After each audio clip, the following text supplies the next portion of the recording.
പിന്നെ വളരെയധികം വേദന നിറയ്ക്കുന്ന കാഴ്ചകളാണ് നമുക്ക് തിരുവനന്തപുരം എയർപോർട്ടിന് മുന്നിൽ നിന്ന് കാണാൻ സാധിക്കുന്നത്. ഭർത്താവിൻ്റെ ആൻജിയോഗ്രാം സർജറിക്കായി പോകാൻ വേണ്ടി കാത്തു നിൽക്കുന്ന ഭാര്യ, അതുപോലെ തന്നെ വിസയുടെ കാലാവധി ഇന്ന് അവസാനിക്കുന്ന ഒരു ചേട്ടനുണ്ട്. അത്തരത്തിൽ പല ആവശ്യങ്ങൾക്കായി വിദേശ രാജ്യങ്ങളിലേക്ക് പോകേണ്ടവരൊക്കെ തന്നെ ഇന്നലെ വൈകുന്നേരം 5:30 മണിയോടുകൂടി തന്നെ ഇവിടെ കാത്തു നിൽക്കുന്നതാണ് നമുക്ക് കാണാൻ സാധിക്കുന്നത്. ഇന്നലെ വൈകിട്ട് ഡൊമസ്റ്റിക് എയർപോർട്ടിലാണ് തിരുവനന്തപുരത്ത് ആദ്യം ഇത്തരത്തിൽ സംഭവം ഉണ്ടായത്. എയർ ഇന്ത്യയുടെ ചെന്നൈയിലേക്ക് പോകുന്ന ചെന്നൈയിലേക്ക് പോകുന്ന വിമാനമാണ് ഇന്നലെ രാത്രി 9:30 ആദ്യമായി റദ്ദാക്കുന്നത്. ഇതിനെ തുടർന്നാണ് രാത്രിയോടുകൂടി തന്നെ ഇവിടെ ആദ്യഘട്ടത്തിൽ യാത്രക്കാരുടെ ഒരു പ്രതിഷേധമൊക്കെ തന്നെ ഉണ്ടായത്. അതിനുശേഷം ഇന്ന് പുലർച്ചയോടുകൂടിയാണ് അന്താരാഷ്ട്ര വിമാനത്താവളത്തിൽ ഷാർജയിലേക്കും ദുബായിലേക്കും മസ്കറ്റിലേക്കും ഒക്കെ പോവേണ്ട വിമാനങ്ങൾ റദ്ദാക്കി അതിനെ ചൊല്ലിയുള്ള പ്രതിഷേധം ഉണ്ടായത്. എന്തായാലും ഇന്നലെ വൈകുന്നേരം 5:30 മുതൽ ഇവിടെ കാത്തുനിന്ന ഒരു കുടുംബത്തിന് മാത്രമാണ് ഇപ്പോൾ ആശ്വാസം എത്തിയിരിക്കുന്നത്. ഇവർ ഷാർജയിലേക്ക് പോകാനായാണ് ഇവർ എത്തിയിരുന്നത്. ഒരു അമ്മയും അതുപോലെ തന്നെ അമ്മയുടെ കൈക്കുഞ്ഞും കൂടെ ഉണ്ടായിരുന്നു. ഇവർക്കാണ് ഇപ്പോൾ ഇന്ന് വൈകുന്നേരത്തെ എയർ ഇന്ത്യയുടെ കണക്റ്റിംഗ് ഫ്ലൈറ്റിൽ ഇവർക്കായി ടിക്കറ്റ് നൽകിയിട്ടുള്ളത്. അതുപോലെ തന്നെ മറ്റ് ഒരുപാട് പേര് ഇത്തരത്തിൽ അവർക്കും ഇനിയുള്ള ഫ്ലൈറ്റുകളിൽ അവർക്കും ടിക്കറ്റ് കിട്ടുമെന്നുള്ള പ്രതീക്ഷയിൽ ഇപ്പോഴും കാത്തിരിക്കുകയാണ്. അത്തരത്തിൽ ഓരോ ആവശ്യങ്ങൾക്കായി തിരുവനന്തപുരത്തെത്തിയ ആളുകളൊക്കെ തന്നെ ഈ ഒരു തിരുവനന്തപുരം വിമാനത്താവളത്തിന്റെ പല ഭാഗത്തായി പ്രതീക്ഷയോടെ ഇപ്പോഴും കാത്തിരിക്കുകയാണ്. ശരി ജിബിൻ, പക്ഷേ ഇതിലുള്ളൊരു പ്രശ്നം എന്താണെന്ന് വെച്ചാൽ മണിക്കൂറുകളായിട്ടുണ്ട് പുലർച്ചെ മുതലുള്ള ഫ്ലൈറ്റുകൾ മുടങ്ങുന്നുണ്ട്. ഇതിന് അത്യാവശ്യം മറ്റു ജീവനക്കാരെ വെച്ചിട്ടാണെങ്കിൽ പോലും ഫ്ലൈറ്റ് അത് റീഅറേഞ്ച് ചെയ്യാൻ കഴിയുന്നില്ല എന്ന് പറയുന്ന സാഹചര്യം എയർ ഇന്ത്യക്ക് മുന്നിലുണ്ട്.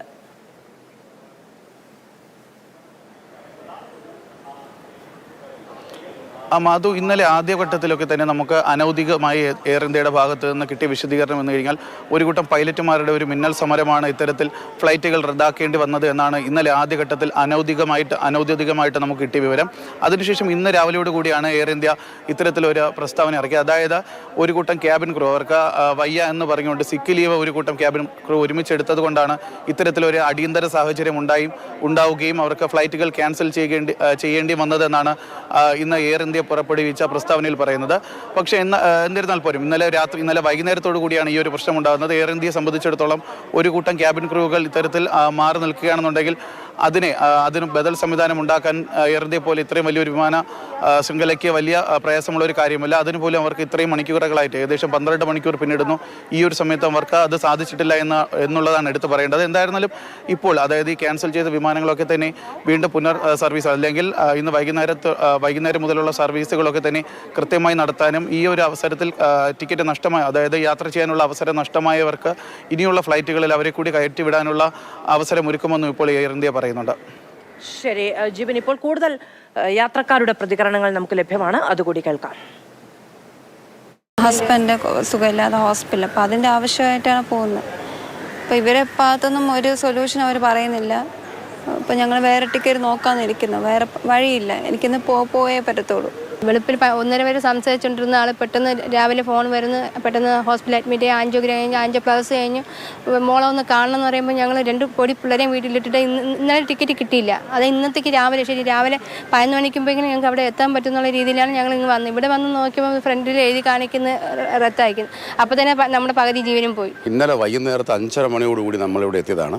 നമുക്ക് 7:40 എൻട്രി കിട്ടി. നമ്മളകത്ത് കയറി 10:40 ഫ്ലൈറ്റ്. 10:40 ആയപ്പോഴേക്കും അവർ പറഞ്ഞു 2 മണിക്കൂർ ഡിലേ ആണെന്ന് പറഞ്ഞു.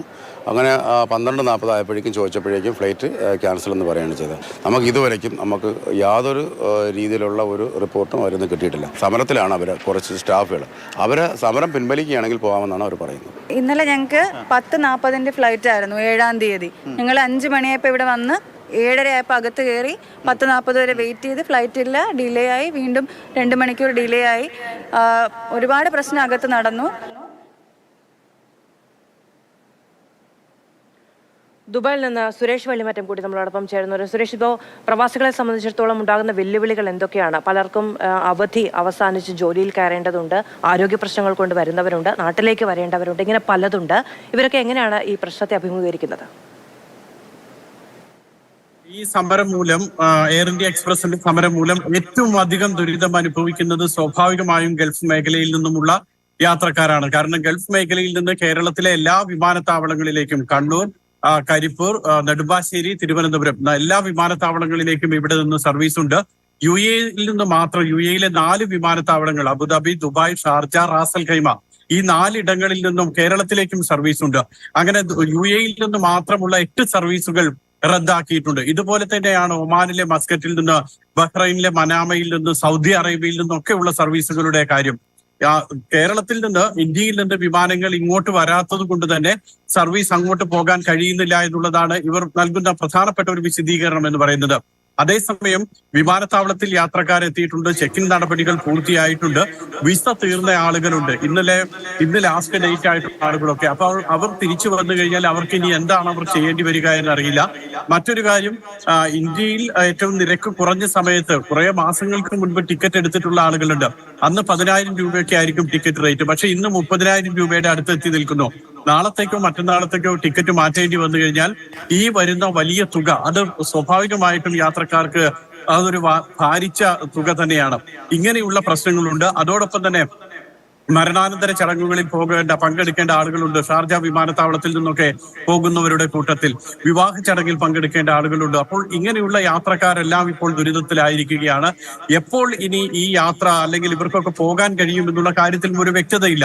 ഇനിയിപ്പോൾ സർവീസുകൾ സാധാരണ നിലയിലായാൽ പോലും ആ വിമാനങ്ങളിൽ നേരത്തെ തന്നെ ബുക്ക് ചെയ്തിട്ടുള്ള യാത്രക്കാരുണ്ട്. അതുകൊണ്ട് തന്നെ പ്രത്യേകിച്ച് കേരളത്തിൽ അവധിക്കാലത്തിന് വേണ്ടിയിട്ട് ഇവിടെ ഗൾഫിൽ വന്നിട്ടുള്ള ആളുകൾ പലരും തിരിച്ചു പോകുന്ന സമയമാണ് ഇത്. മെയ്യിൽ അവിടെ കേരളത്തിൽ പല സ്കൂളുകളിലും ഒക്കെ വെക്കേഷൻ ക്ലാസ്സുകളും ഒക്കെ ആരംഭിക്കുന്ന സാഹചര്യമുണ്ട്, മുതിർന്ന ക്ലാസ്സുകളിലൊക്കെ. അപ്പോൾ അതിനൊക്കെ ആളുകൾ തിരിച്ചു പോകാൻ തയ്യാറായി വിമാനത്താവളങ്ങളിൽ എത്തുമ്പോഴാണ് ഇത്തരത്തിലുള്ള അവസ്ഥ. നിരവധി പേർ, കുട്ടികൾ, ഗർഭിണികൾ, സ്ത്രീകൾ ഒക്കെ തന്നെ ഈ കൂട്ടത്തിലുണ്ട്. അത്തരത്തിൽ പ്രവാസികൾ വല്ലാതെ ദുരിതം അനുഭവിക്കുന്നുണ്ട് ഇപ്പോൾ. ശരി. ദുബായിൽ നിന്ന് വിവരങ്ങൾ നൽകിയത് സുരേഷ് വെള്ളിമറ്റമാണ്.